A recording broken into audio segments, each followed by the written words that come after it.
구약의 엘리야는 선지자를 대표하는 사람입니다. 그가 갈멜산에서 기도할 때 하늘에서 불이 내려와서 제단을 다 태웠고, 그는 그 기적을 통해 850명의 바알과 아세라 선지자들을 이겼습니다. 뿐만이 아닙니다. 그 직후 엘리야가 기도하자 3년 6개월 동안 비 한 방울 내리지 않았던 이스라엘에 큰 비가 쏟아졌고, 그것으로 인해 나라의 재앙이 해결이 되었습니다. 그런데 그러한 초자연적인 기적 이후에 엘리야는 낙담해서 도망칩니다.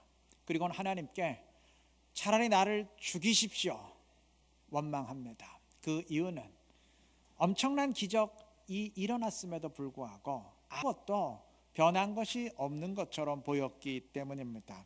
아마 엘리야 입장에서는 그러한 기적이 벌어졌으니 세상이 확 바뀌리라고 기대했을 겁니다. 그런데 웬걸 아합과 이세벨은 여전히 건재하고 우상 숭배도 여전했습니다. 오히려 엘리야만 지명 수배자가 되어서 쫓기는 신세가 되었을 뿐입니다. 차라리 기적이 없었더라면 그러려니 했을 텐데, 초자연적인 기적을 연달아 체험하다 보니까 그럼에도 아무런 변화가 없는 것 같은 현실에 극도의 허탈감을 느끼게 된 것입니다. 이때 하나님은 엘리야를 호렙산의 동굴로 인도하십니다. 그리고 그곳에서 엘리야에게 두 가지 초자연적인 기적의 현상을 보여주십니다. 먼저 천지를 뒤흔들고 산을 뿌리 뽑을 것 같은 급하고 강한 바람을 일으키십니다. 그런데 그 가운데 하나님이 계시지 않았다고 성경은 증언합니다. 다음에는 모든 것을 뒤엎을 것 같은 지진을 일으켜 주셨습니다. 그런데 그곳에도 하나님이 임재하지 않으셨다고 성경은 증언합니다. 그러한 두 가지 초자연적인 기적의 현상 뒤에 하나님은 이제는 아무런 징조도 없고 그저 평소와 똑같은 조용한 상황 가운데 미세한 음성으로 그곳에 임재하셨습니다. 기적 가운데는 하나님이 나타나지 않으셨는데 아무런 특별한 일이 없는 조용한 평범한 상황 가운데 주님이 임재하셨습니다. 이 무슨 의미였을까요? 하나님은 특별한 현상 가운데만 임재하는 분이 아니시고 특별할 것이 없는 평범한 상황 가운데 임재하는 분이심을, 아니 그러한 평범한 상황 가운데 오히려 더 분명히 임재하는 분이심을 알리신 겁니다. 아마 엘리야는 하늘에서 불이 내리고 물이 내리는 기적을 통해서는 하나님이 역사하셨지만 그 이후에 아무런 변화도 없는 그냥 평소와 똑같은 상황에서는 하나님이 역사하지 않으셨다고 느꼈을 겁니다. 그러니까 하나님이 일시적으로 화끈하게 역사하셨다가 그 뒤로 멈추셨다고 느꼈을 겁니다. 그래서 원망했던 거예요. 하나님, 이게 지금 뭐 하자는 겁니까? 아니 칼을 뽑았으면 끝장을 내야지, 왜 변죽만 울리고 그만두시는 겁니까? 항의하고 원망했을 겁니다. 이에 대해서 하나님은 그게 아니다 답변하신 거예요. 평소와 다를 게 없다 할지라도, 아무런 특별한 징조가 없다 할지라도 나 여호와가 역사를 멈춘 것이 아니고 여전히 임재하고 역사하고 있다. 나 여호와는 조용한 상황 속에서도, 평소와 다를 게 전혀 없는 일상적인 상황에서도 오히려 더 분명히 임재하는 여호와다. 나는 여전히 너와 함께하고 있고 너를 인도하고 있다 알려주신 겁니다. 맞습니다. 하나님은 특별한 사건을 통해서만 임재하시고 역사하는 분이 아니시고 평범한 일상 속에서도, 아니 오히려 그러한 평범한 일상 가운데 더 강한 팔로 그의 자녀를 붙드시고 인도하시는 하나님이십니다. 그 하나님을 신뢰할 수 있어야 될 것입니다. 그리고 그렇게 특별할 것이 없는 자연적이고 평범한 상황 속에서도 하나님의 임재와 인도하심을 깨달을 수 있는 신앙이 사실은 영적으로 훨씬 더 수준이 높고 성숙한 신앙임을 우리가 알아야 될 것입니다. 오늘 느헤미야서의 한 부분을 읽었습니다. 언젠가 말씀드린 것처럼 느헤미야는 입만 열면 하나님을 고백하는 사람이었습니다. 그는 2장 8절과 9절에서 아닥사스다 왕이 자신이 유대에 가서 성벽 재건을 할 수 있도록 허락하고 전폭적으로 지원해 준 것을 하나님의 선하신 손이 도우신 일이라고 하나님의 관점에서 고백합니다. 아울러 그는 12절에서 예루살렘의 성벽을 재건하려는 자신의 결단을 하나님이 주신 마음이라고 고백합니다. 또 20절에서 앞으로도 하나님이 우리를 형통케 하실 것이기에 성벽 재건에 성공할 수 있다고 고백합니다. 4장의 증언에 따르면 그는 주변의 이방 대적자들이 심리적으로 공격하며 회방할 때 그에 넘어지지 아니하고 지혜롭게 이겼는데, 이에 대해서 4장 15절에서 하나님이 그들의 꾀를, 즉 대적자들의 그 악랄한 계교를 패하셨기 때문이라고 증언합니다. 시간 관계상 그 뒤 다 볼 수는 없지만 그 뒤에도 늘 이런 식이에요. 그는 항상 하나님이 하신 일이라고 고백합니다. 자, 그러면 느헤미야가 이렇게 매사에 하나님이 하신 일이라고 고백하는 이유가 정말 하나님이 그에게 특별히 나타나시고 특별히 눈에 보이게 인도하시고 역사해 주셨기 때문인가요? 아니죠. 제가 몇 주 전에 말씀드린 것처럼 느헤미야서에서 하나님은 단 한 번도 느헤미야에게 나타나신 적이 없어요. 특별한 음성으로 말씀해 주신 적도 없습니다. 어떤 특별한 기적을 베풀어 주신 적도 없고, 현상을 보여주신 적도 없고, 계시를 주신 적도 없고, 하다못해 선지자를 보내서 말씀하신 적도 없어요. 단 한 번도 특별한 일이 없었습니다. 하나님은 모세에게 출애굽의 지도자가 되라고 말씀하시듯이 느헤미야에게도 너는 예루살렘으로 가서 성벽 재건의 지도자가 되라 말씀하신 적이 없어요. 10가지 특별한 재앙을 통해서, 초자연적인 기적을 통해서 바로 왕의 마음을 녹여버리고 모세의 출애굽을 허락하게 만들듯이 느헤미야의 경우도 특별한 기적을 통해서 아닥사스다의 왕을 꼼짝없이 녹여버리고 느헤미야가 예루살렘에 갈 수 있도록 허락해 하신 일도 없어요.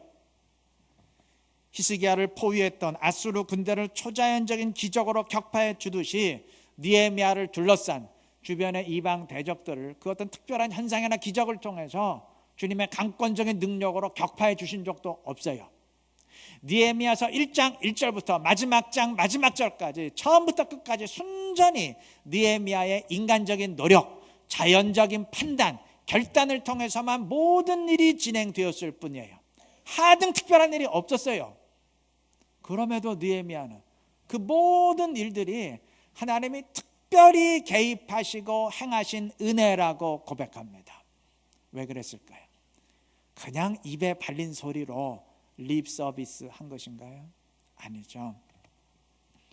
모든 것이 자연적이고 인간적인 노력에 의해서 진행된 일이었지만 느헤미야는 그 가운데서도 하나님의 인도하심과 임재를 체험했기 때문입니다. 평범한 상황 속에서도 하나님의 손길을 의식했기 때문입니다. 느헤미야는 그러한 사람이었어요.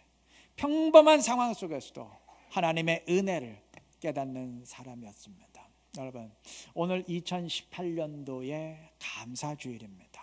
그런데 우리가 하나님께 감사하는 신앙을 지니기 위해서는 반드시 이 느헤미야와 같은 신앙이 우리에게 필요합니다. 그래서 오늘 느헤미야를 본문으로 읽은 거예요. 여러분, 감사를 위한 조건은 하나님의 은혜를 깨닫는 일입니다. 그게 전제 조건이에요. 바꿔 말하면 하나님의 은혜를 깨닫지도 못하면서 감사합니다, 이거는 마음에도 없는 위선이지 그건 진정한 감사가 될 수가 없어요. 아니, 은혜를 깨닫지도 못하는데 어떻게 감사합니까? 내가 감사한 일도 깨닫지 못했는데 감사한다면 그건 그냥 위선이지, 그러니까 형식상 체면상 드리는 감사이지 그건 진정한 감사를 할 수가 없지요. 그런데 성경은 범사에 감사하라 명하셨어요.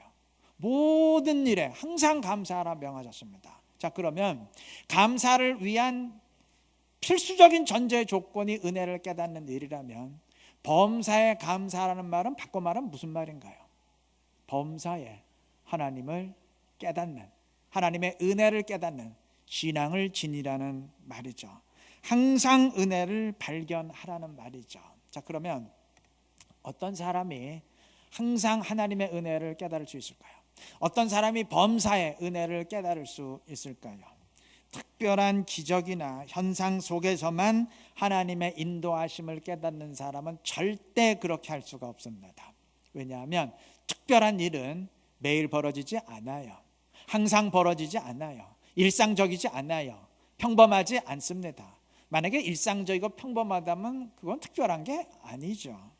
때문에 특별한 일을 통해서만 하나님의 은혜와 인도하심을 깨닫는 사람은 절대로 범사에 감사할 수가 없어요. 항상 감사할 수가 없어요. 특별한 일은 아주 이따금씩만 벌어지기 때문에 그러한 사람은 아주 이따금씩만 감사하게 됩니다. 반면 자연적이고 일상적인 상황 가운데서도 하나님의 역사와 인도하심을 깨닫는 사람은 항상 감사할 수가 있습니다. 왜? 일상적인 일은 늘 벌어지기 때문입니다. 자연적인 일은 늘 항상 벌어지기 때문입니다. 때문에 자연적인 일에도 감사하는 사람, 느헤미야처럼 특별한 일이 없었어도 늘 하나님의 하신 일이라고 고백할 수 있는 사람만이 범사에 감사하고 항상 감사할 수가 있습니다. 오늘 우리에게 느헤미야와 같은 신앙이 꼭 필요한 이유가 바로 이 때문입니다. 오늘 출애굽기 본문의 증언처럼 맥주 감사절은 처음 익은 열매를 드리는 날인데, 여러분, 처음 익은 열매건 나중 열매건 다 농사의 수확물이죠. 자, 그런데 이 명령이 주어진 때는 출애굽기니까 출애굽 백성들이 광야 생활할 때입니다. 이때 이들이 먹었던 음식은 굉장히 특별했어요. 이들은 하늘에서 내리는 만나와 메추라기를 먹었고 반석에서 솟아나는 물을 마셨습니다. 이들이 농사를 지어서 수확을 얻게 된 것은 그 뒤로 한참 뒤에 가나안 땅에 들어가서 정착한 이후입니다. 자, 그럼 하나 물어보십시다. 여러분, 특별하기로만 따진다면 이들이 광야에서 먹었던 음식이 특별합니까? 아니면 농사를 지어서 얻은 수확물이 특별합니까? 그렇죠? 광야의 음식이 특별하죠. 농사의 수확은 그건 하등 특별할 게 없어요. 여러분, 그건 이스라엘 백성만 먹을 수 있는 게 아니고 이 세상에 농사 짓는 모든 사람들이 다 수확하고 먹을 수 있는 음식입니다. 그런데 왜 하나님은 그러한 초자연적인 기적의 음식에는 하늘에서 내리는 만나, 메추라기, 그리고 반석에서 솟아나는 샘물, 이거는 세상 사람들은 꿈도 못 꾸는 거죠. 오직 하나님의 백성들에게만 허락되는 그 초자연적인 기적의 산물이죠.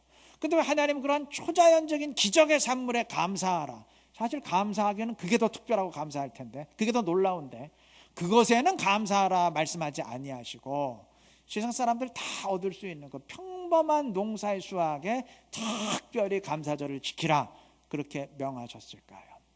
오늘 제가 강조한 것과 똑같은 이유입니다. 특별한 것에만 감사하는 그런 신앙 지니지 말고 평범한 것, 일상적인 것, 자연적인 것에도 감사하는 수준 높은 신앙, 성숙한 신앙 지니라는 의미입니다. 다시 말하면 항상 감사할 수 있는 그런 신앙 지니라는 의미입니다.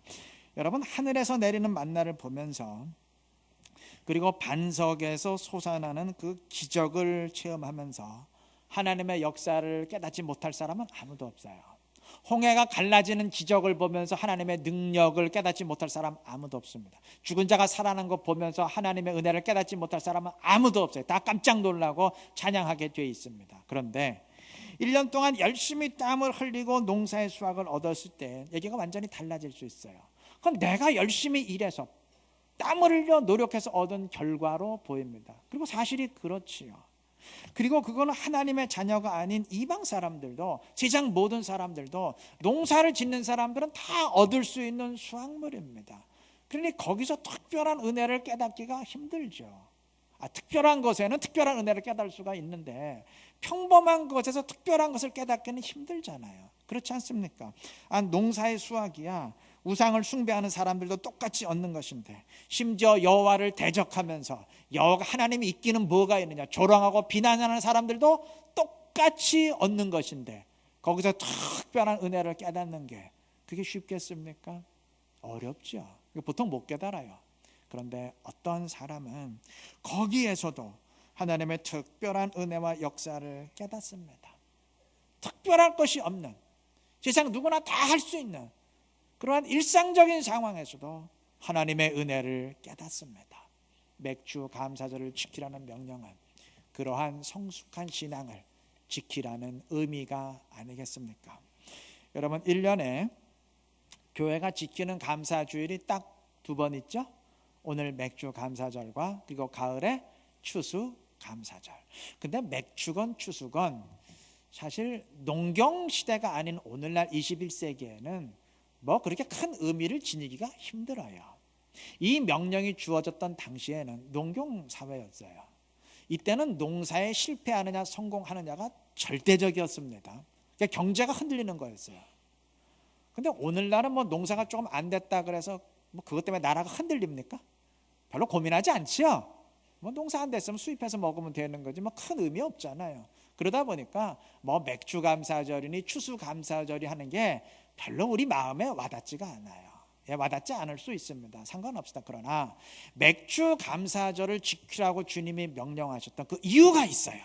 그 원리만큼은 우리의 삶에 평생토록 적용되어야 할 줄로 믿습니다. 그 원리는 특별할 때만 감사하는 것이 아니고 농사의 수확물은 뭐 세상 모든 사람들이 다 거두는 거지만 심지어 여호와를 대적하는 자들도 거두는 것이지만 그러나 그러한 상황 속에서도 하나님의 은혜를 깨닫고 감사할 수 있는, 그래서 범사에 감사할 수 있는, 모든 일에 감사할 수 있는 그런 성숙한 진이라는 원리만큼은 우리 삶에 우리가 하늘나라 가기 전까지 반드시 함께해야 되는 줄로 믿습니다. 그러한 의미에서라면 저는 맥주 감사절을 지키라는 구약의 명령과 그리고 범사에 감사하라는 신약의 명령이 결코 다르지 않다고 생각합니다. 일맥상통한다고 생각합니다. 여러분 오늘 은혜에 대한 찬송을 우리가 2곡 불렀는데 깊이 따져보면 은혜 아닌 게 없어요. 다 감사의 조건입니다. 왜 감사해야 되는지는 제가 여러분 귀가 마르고 닳도록 강조하고 또 강조했기 때문에 또 반복하지는 않겠습니다. 따져보면 모든 것이 다 감사의 조건입니다. 이 은혜를 깨달으시기를 바라요. 그래서 범사에 감사하면서 항상 감사하면서 주의 영광을 더 크게 높일 수 있는 지혜롭고 신실한 우리 모두가 되시기를 바랍니다. 느헤미야는 백성들을 일으켜 세웠고 140년 동안 무너져 있었던 성벽 재건에 드디어 성공했습니다. 그가 성공할 수 있었던 이유가 무엇일까요? 물론 느헤미야가 하나님을 의지하는 신실한 사람이었기 때문이지만 단순히 그렇게만 설명할 수가 없어요. 왜냐하면 만약 그렇다면 2차 귀환 때 돌아왔던 에스라도 성벽 재건을 시도했지만 실패했는데 그럼 에스라가 실패했던 것은 그가 신실하지 않았기 때문인가요? 그가 하나님을 의지하지 않고 뭐 무시하는 그러한 사람이었기 때문인가요? 절대 아니죠. 에스라 역시 성경의 저자입니다. 더할 수 없이 신실했지만 실패의 원인이 해결되지 아니하고 그대로 남아 있었기 때문입니다. 그 이전부터 140년 동안 유대인들이 성벽 재건을 시도할 때마다 주변의 이방 세력들이 쳐들어와서 다 허물어버리고 불태워버렸기 때문에 성공할 수가 없었어요. 느헤미야는 그러한 실패의 원인을 제거했습니다. 그는 당시 세상의 주인이었던 아닥사스다 왕의 적극적인 지원을 받았고 군대까지 끌고 왔어요. 그렇기 때문에 이방 세력들도 감히 이전처럼 공격할 수가 없었고 그것이 성공의 결정적인 원인이 되었습니다. 사실 예루살렘의 성벽 재건은 에스라서 4장의 증언처럼 이전에 아닥사스다 왕 자신이 금지 명령을 내렸던 일이에요. 그런데 느헤미야가 그 명령에 정면으로 위배되는 그 일을 하겠다는데도 왕이 불쾌하게 생각하거나 처벌하는 대신 오히려 적극 환영하면서 전폭적으로 지원해주고 왕의 군대까지 보내줬어요. 2장 9절에 의하면 왕이 군대 장관을 보냈다 그랬으니까 이건 예비군들 보낸 게 아니죠. 군대 장관이면 군대의 총사령관입니다. 그런 군대를 보냈으니 주력 부대를 보내준 거죠. 그리고 오늘 본문 보시면 느헤미야가 언제까지 그 일을 끝낼 수 있는지를 확인하면서 느헤미야가 꼭 돌아오기를 바라요. 이건 왕이 느헤미야를 절대적으로 신뢰하고 끔찍히 아꼈다는 얘기죠. 그리고 아닥사스다 왕이 그렇게 느헤미야를 절대적으로 아끼고 신뢰할 수 있었던 이유가 무엇일까요? 왜 그렇게 신뢰하고 끔찍히 아꼈을까요? 결국 그러한 신뢰 때문에 느헤미야를 적극적으로 지원하고 군대까지 보내주었고, 그래서 그게 성공의 결정적인 이유가 되었는데, 그럼 왕이 느헤미야를 그렇게 신뢰했던 이유가 뭘까요? 이게 자기 나라 백성도 아니고 식민지 백성인데 그렇게 신뢰했던 이유가 뭘까요? 분명한 것은 그건 느헤미야의 신앙이나 영성 때문은 절대 아닙니다. 왜냐하면 아닥사스다 왕은 어차피 여호와를 모르는 이방 사람이기 때문에 느헤미야의 신앙이 어떠하든 애초에 관심 없는 일이에요. 오늘날도 그렇잖아요. 예수 안 믿는 사람이라면 저 사람이 예수를 이렇게 믿든 저렇게 믿든 아무 상관없는 일이잖아요. 우리니까 상관이 있지, 세상 사람들에게는 그 사람의 신앙이 어떠하든 아무런 상관없는 일이에요. 때문에 신앙 때문에, 여호와 신앙 때문에 아닥사스다 왕의 느헤미야를 오늘날로 치면 대통령 비서실장 정도 되는 그런 자기의 측근으로 높은 자리에 올리지는 않았을 겁니다. 뭔가 신앙이 아닌 어떤 출중한 능력 때문에 식민지 백성이라는 치명적인 결격 사유에도 불구하고 그를 그 정도 높은 지위에 발탁했던 거 아니겠어요? 예, 맞아요. 능력이 됐기 때문에요. 근데 여러분, 사람이 능력만 된다 그래서 절대적인 신뢰를 받게 되는 건 아니에요.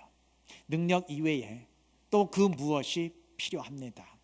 성경은 느헤미야가 페르시아에서 어떠했는지는 전혀 증언하지 않지만 그가 페르시아로 건너와서 예루살렘에서는 어떠했는지 비교적 소상히 증언합니다. 시간 관계상 다 볼 수 없고 느헤미야 6장만 봐도 느헤미야는 자신의 직위를 이용해서 막대한 이득을 취했던 이전의 총독들과는 달랐어요. 그는 절대 그러한 부당한 이득을 취하지 아니하고 오히려 자신의 봉급을 반납하면서 희생적으로 일했습니다. 그리고 공사가 완성되어 축제를 벌일 때도 다른 사람들 앞세우고 자신은 맨 뒤에 섰어요. 일할 때는 제일 앞장섰지만 축하를 받고 영광을 받는 순간에는 나 같은 사람은 아무것도 한 것이 없습니다. 맨 뒤에서는 그런 겸손함을 지녔다는 얘기입니다. 그리고 그는 사람을 설득할 때도 말로 설득하는 것이 아니고 삶의 모범을 통해서 설득했어요. 그러니까 자기 삶의 모습이 앞서가는 사람이었어요. 여러분, 이 정도만 봐도 그게 훌륭한 인격이 드러나지 않습니까? 이런 사람 누가 싫어하겠어요?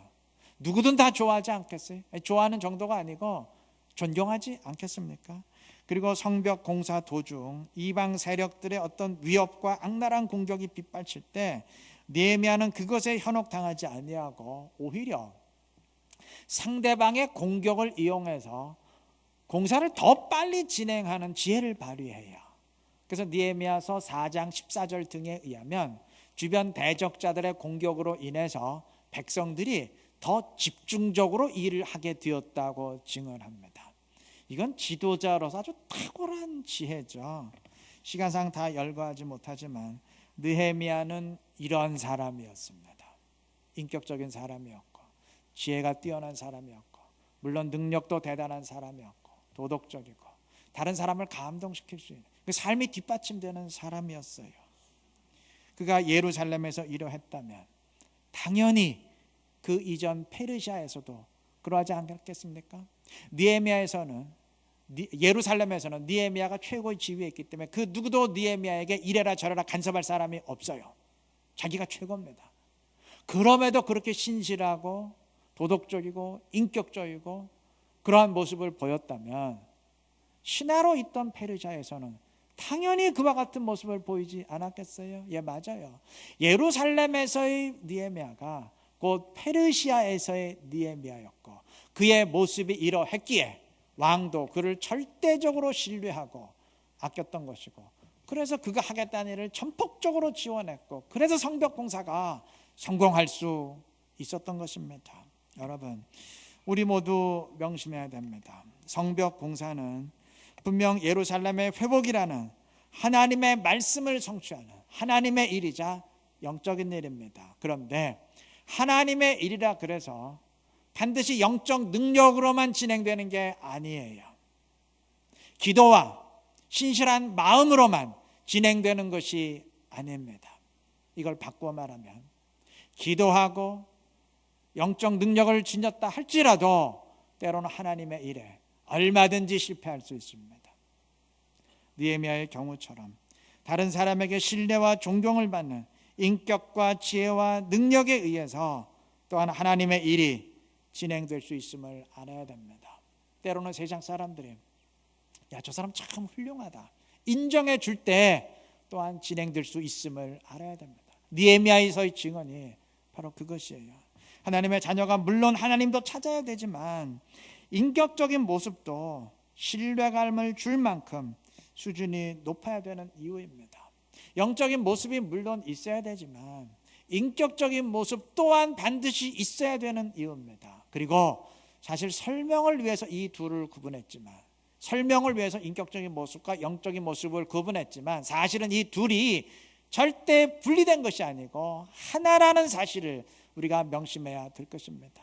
야, 저 사람의 영적인 모습은 참 뛰어난데 인격적으로는 조금 문제가 있는 거, 이건 말 자체가 성립될 수 없어요. 말 자체가 절대 성립될 수 없습니다. 영적인 모습과 인격적인 모습, 그건 하나입니다. 하나, 같이 가는 것입니다. 여러분, 백성들의 입장에선 이러한 느헤미야를 만난 것이 정말 복이었어요. 여러분, 아닥사스다 왕이 유대 나라가 이뻐서 유대 나라를 특별히 생각해서 전폭적으로 지원하고 군대까지 보내줬던 거 아니에요. 느헤미야 한 사람을 지극히 아끼고 신뢰했기 때문에 느헤미야 때문에 군대도 보내주고 전폭적으로 지원한 겁니다. 그렇다면 따지고 보면 느헤미야 한 사람 때문에 성벽 공사가 성공할 수 있었다고 얘기해도 절대 과언이 아니죠. 결과적으로 보면 그건 절대 과언이 아닙니다. 느헤미야는 17절의 증언처럼 백성들에게 일어나서 건축하자고 독려했습니다. 느헤미야는 반드시 할 수 있다, 우리는 분명히 할 수 있다, 이렇게 말로만 독려하고 비전을 선포하지 않았어요. 여러분, 비전은 그건 절대 말로 선포하는 게 아니에요. 교회들마다 비전을 선포하는데 비전은 절대로 말로 선포하는 게 아닙니다.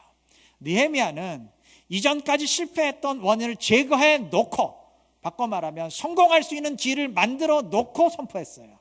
그래서 백성들이 일어설 수 있었던 것이고, 그래서 성공할 수 있었던 겁니다. 그냥 말로만 선포해서 일으켜 세웠다면 일어서지도 않았겠지만 설령 일어섰다 할지라도 또 한 번의 실패만 기록하게 되었을 겁니다. 여러분, 저는 이러한 느헤미야의 모습이 예수 그리스도의 모습이라 생각합니다. 주님이 우리에게 말씀을 선포하실 때 느헤미야처럼 해놓고 우리에게 선포하셨습니다. 그는 무턱대고 하나님 나라에 들어갈 수 있다, 다 내게로 오라, 구원받고 싶은 사람들은 다 내게로 오라, 그렇게 초청하지 않았어요. 그는 인간의 영생을 잃어버리고 실패했던 원인, 즉 죄의 문제를 본인이 직접 십자가 사건을 통해서 해결해 놓은 다음에, 천국에 들어갈 수 있는 길을 다 마련해 놓은 다음에 내게로 오라, 수고하고 무거운 짐 지는 자들아 다 내게로 오라 초청해 주셨습니다. 오늘 감사주일인데 우리가 주님께 감사할 수 있는 가장 중요한 이유가 바로 이것 때문 아닙니까? 주님이 길을 다 마련해 놓고 주님이 다 해결해 놓고 그냥 이걸 선물로 받아라 선포해 주셨어요. 우리는 그것을 은혜라 말합니다. 주님이 은혜를 선포하셨기에 우리가 감사할 수 있는 것 아니겠습니까? 오늘 감사주일인데 여러분, 느헤미야를 신뢰하고 일어선 백성들이 결국 그 일을 이루었듯이 오늘 주님의 초청에 응답해서 주의 음성을 듣고 주님을 신뢰하며 일어서는 사람들은 역시 하나님의 일을 이루게 될 줄로 믿습니다. 하나님 나라의 주인공이 되어서 은혜의 당사자로서 또한 감사하게 될 줄로 믿습니다. 이를 명심하시기 바라요.